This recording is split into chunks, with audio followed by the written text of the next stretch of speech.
Question में हमें एक ग्रुप्ड फ्रीक्वेंसी डिस्ट्रीब्यूशन टेबल दिया है और इस डिस्ट्रीब्यूशन टेबल का जो मीडियन है वो है 28.5। हमने इस क्वेश्चन में जो ये मिसिंग फ्रीक्वेंसीज हैं एक्स एंड वाई, इनकी वैल्यूज़ को फाइंड आउट करना है। तो चलिए missing frequencies X and Y की वैल्यूज़ को फाइंड आउट करते हैं एंड सॉल्यूशन स्टार्ट करते हैं। स्टूडेंट्स, आपने एक बात अच्छी तरीके से याद रखना है कि जब भी हमारे पास में मीडियन से रिलेटेड क्वेश्चन हो, या तो क्वेश्चन में हमको मीडियन निकालना हो या मीडियन दिया हो एंड मिसिंग फ्रीक्वेंसीज को निकालना हो, तो मीडियन से रिलेटेड क्वेश्चन में जो डेटा हमको दिया गया होता है हम उसका क्यूमुलेटिव फ्रीक्वेंसीज निकालते हैं। ठीक है, तो चलिए इस डेटा का हम क्यूमुलेटिव फ्रीक्वेंसीज निकालते हैं। ठीक है, क्यूमुलेटिव फ्रीक्वेंसी को हम सी एफ से डिनोट करते हैं, तो लिखते हैं सी एफ। अब देखिए इस डिस्ट्रीब्यूशन टेबल में पहले क्लास इंटरवल का जो फ्रीक्वेंसी हमको गिवन है वो है 5। हम इसी को पहला क्यूमुलेटिव फ्रीक्वेंसी लेंगे। ठीक है, अब हम इस पहले क्यूमुलेटिव फ्रीक्वेंसी में दूसरे फ्रीक्वेंसी को ऐड करके दूसरा क्यूमुलेटिव फ्रीक्वेंसी लिखेंगे। ठीक है, तो 5 + x हो जाएगा 5 + x। अब हम इस दूसरे क्यूमुलेटिव फ्रीक्वेंसी को इस तीसरे फ्रीक्वेंसी के साथ में ऐड करेंगे, तो 5 + x + 20 हो जाएगा 25 + x। अब हम 25 + x को इसके बाद वाली फ्रीक्वेंसी 15 के साथ में ऐड करेंगे तो आएगा 40 + x।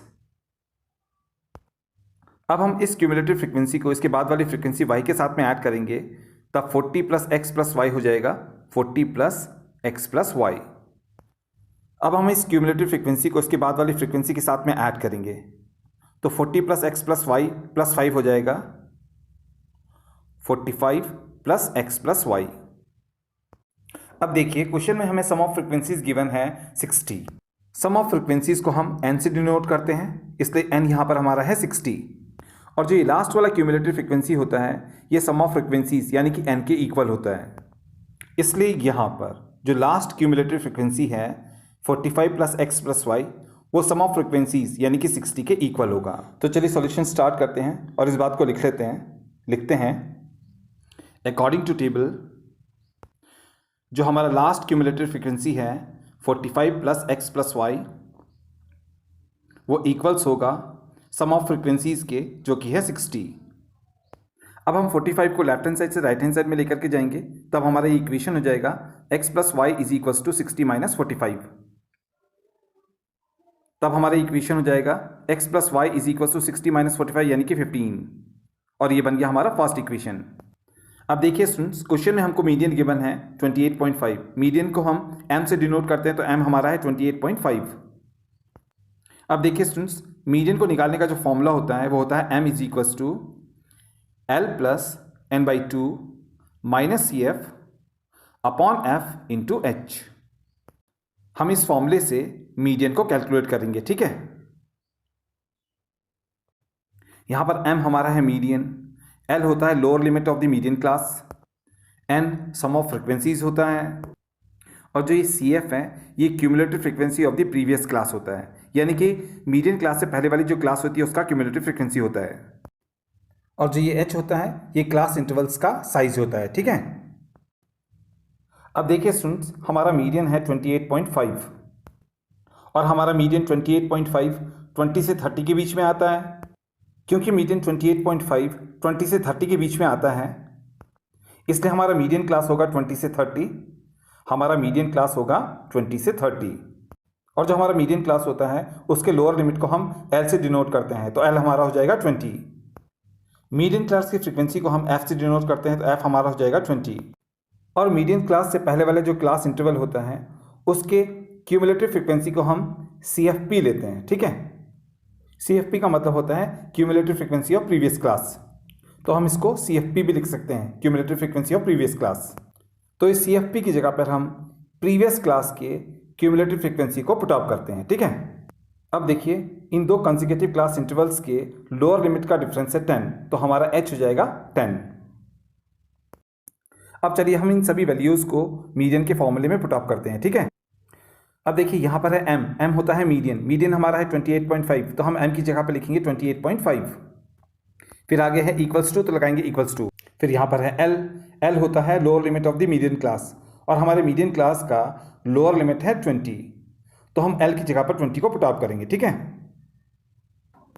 आगे प्लस है तो लगाएंगे प्लस, फिर यहाँ पर है n/2, n हमारा है 60, तो n/2 हो जाएगा 60/2 यानी कि 30। आगे माइनस है तो लगाएंगे माइनस। फिर यहाँ पर है CFP यानी कि cumulative frequency of the previous class, और हमारा cumulative frequency of the previous class है 5 + x, तो हम CFP की जगह पे लिखेंगे ब्रैकेट में 5 + x। फिर अपॉन में है f यानी कि frequency of the median class, और हमारा frequency of the median class है 20, तो हम f की जगह पे लिखेंगे 20। फिर है इनटू, फिर है h, और h यहाँ पर हमने निकाला है 10।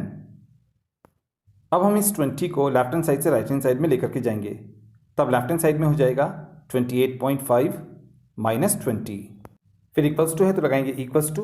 अब देखिए यहाँ पर है 20 और यहाँ पर है 10, 10 से 20 को कैंसिल आउट करेंगे तो आएगा 2। अब देखिए इस न्यूमरेटर में सबसे पहले हमारे पास में है 30 को हम as it is note down करेंगे। अब हम इस ब्रैकेट को ओपन करेंगे, तो जब हम इस ब्रैकेट को ओपन करेंगे, ब्रैकेट के बाहर माइनस है, तो माइनस से हम इन दोनों टर्म्स को मल्टीप्लाई करेंगे। माइनस इंटू 5 हो जाएगा -5, माइनस इंटू x हो जाएगा -x, और अपॉन में 2 तो है ही है। अब आगे सॉल्व करते हैं क्वेश्चन को। 28.5 माइनस 20 हो जाएगा 8.5, फिर इक्वल्स टू है तो लगाएंगे इक्वल्स टू। 30 - 5 हो जाएगा 25, और आगे है -x, अपॉन में 2 है, तो जब हम 2 को राइट हैंड साइड से लेफ्ट हैंड साइड में लेकर के जाएंगे तो ये 8.5 के साथ में मल्टीप्लाई हो जाएगा। अब आगे सॉल्व करते हैं। 2 × 8.5 हो जाएगा 17.0 यानी कि 17, एंड राइट हैंड साइड में है 25 - x।